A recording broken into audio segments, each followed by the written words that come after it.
ఉమ్మడి అనంతపురం జిల్లాలో విపక్షం వైసీపీ పరిస్థితి విచిత్రంగా తయారైంది. జిల్లా వైసీపీలో నాన్ లోకల్ నాయకులకే పార్టీ అధ్యక్షుడు జగన్ ప్రాధాన్యం ఇస్తుండడంపై స్థానిక నేతలు తీవ్ర అసంతృప్తిలో కనిపిస్తున్నారు. ఆ క్రమంలో లోకల్ నాయకుల్ని పట్టించుకోవడం లేదన్న ఫీలింగ్ ఎక్కువ అవుతుందట.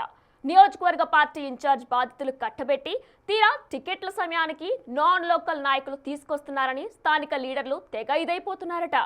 అసలు అనంత్ వైసీపీలో ఈ పరిస్థితికి కారణం ఏంటి?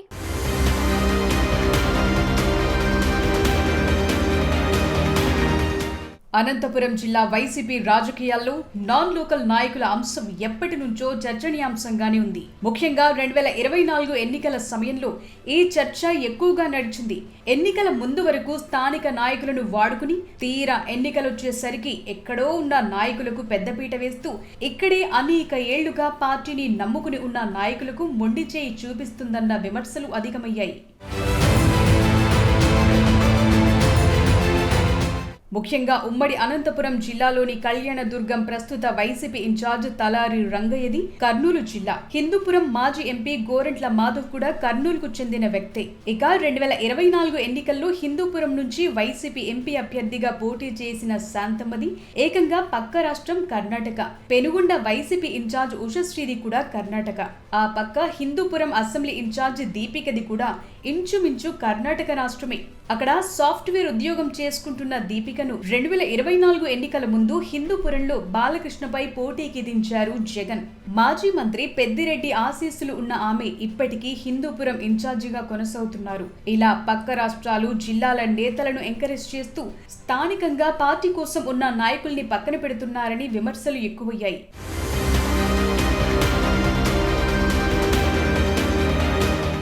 ఉమ్మడి అనంతపురం జిల్లా వ్యాప్తంగా డజన్ల కొద్ది నాయకులు ముందు నుంచి వైసీపీలో పనిచేస్తున్నారు.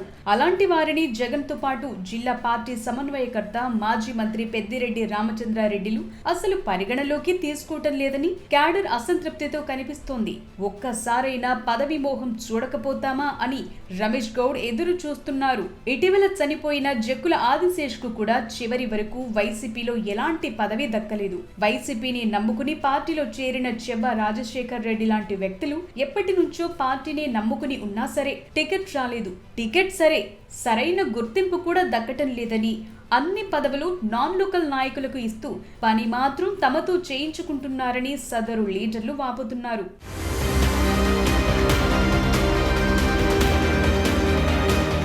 ముఖ్యంగా బీసీ రమేష్ గౌడ్ లాంటి నేతలు ఆవిర్భావం నుంచి పార్టీ కోసం సేవ చేస్తూ ఎప్పటికైనా వైసీపీలో పదవి రాకపోతుందా అని ఆశగా ఎదురు చూస్తున్నారు.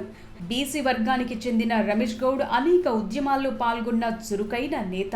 వైసీపీ తరపున జిల్లాలో బలమైన వాయిస్ వినిపించగల సామర్థ్యమున్న నాయకుడు. ఇక ఇటీవల మరణించిన జక్కుల ఆదిశేష్ కూడా ఇదే కేటగిరీకి చెందిన వ్యక్తి.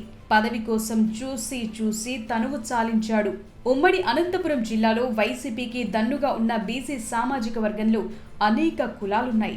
కానీ ఎన్నికల సమయం వచ్చేసరికి కేవలం కురుమ, వాల్మీకి సామాజిక వర్గాలకు మాత్రమే టికెట్లు కేటాయిస్తున్నారని మిగిలిన వర్గాల నేతలు అసహనంతో కనిపిస్తున్నారు.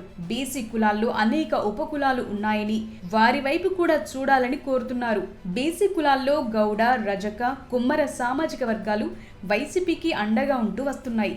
కానీ ఎన్నికలొచ్చేసరికి కేవలం 2 సామాజిక వర్గాలకు పెద్దపీట వేస్తున్నారని, ఇప్పటికైనా ఆ పద్ధతి మారాలని అంటున్నారు.